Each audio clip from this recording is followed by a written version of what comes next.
За бид хэд тий маш их гарч байгаа тий гэж үздэг шүү дээ. тий ажлын хэсгийн хүрээнд бас нийтдээ 97 галгаа хийсэн.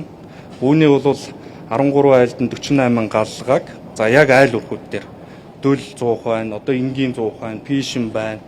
Зам одоо нам даралтын 100хан дээр бол туршиж үтсэн байж байгаа. За үлдсэн 49-ийг нь бол 5 толгой түвш, за мөн одоо бусад лабораториуд дээр бол химийн технологийн хүрээлэнгийн за дулаан технологийн хүрээлэн дээр мэдээж галгааг бол хийж дурсан байж байгаа. Тэн дээр одоо хорт үзүүлэлтүүд нь ямар байх юм, тийм ээ, хөхөр нь яаж байгаа, дэгдэмхийн ямар хэмжээтэй буурж байгаа, үнслэгийн хэр зэрэг байгаа, илчлэг нь ямар байгаа ингээд үзүүлэлтүүдийг бол гаргаж байгаа.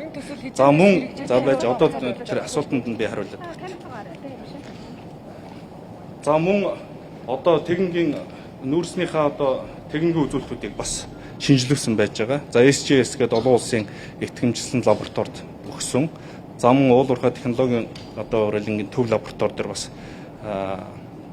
шинжилгээнд бол өгсөн байж байгаа.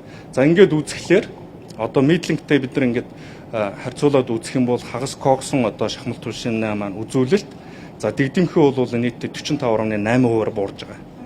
За хөхөр бол 57% буурж байгаа. За үнслэг 37% буурж байгаа. Ийм үзүүлэлттэй байж байгаа. 50-аас 60% бууруулсан ч гэсэн бид нар бас өнгөрсөн жилүүдэд бол нүдэнд үзэгдэхэд бас тодорхой хэмжээгээр утаатай байсан. Энийг бид нар бууруулах зорилт тавин ажиллаж байгаа. Энэ хүрээнд эхний ээлжинд бид нар төвгийн нүүрс түлж үзсэн тийм үү? Бануурын нүүрсийг түлж үзлээ. Бохирдолтой байлаа. За мидлингээ бид нар 2 дахь үдшилтэнд мидлингээ түлж үзлээ.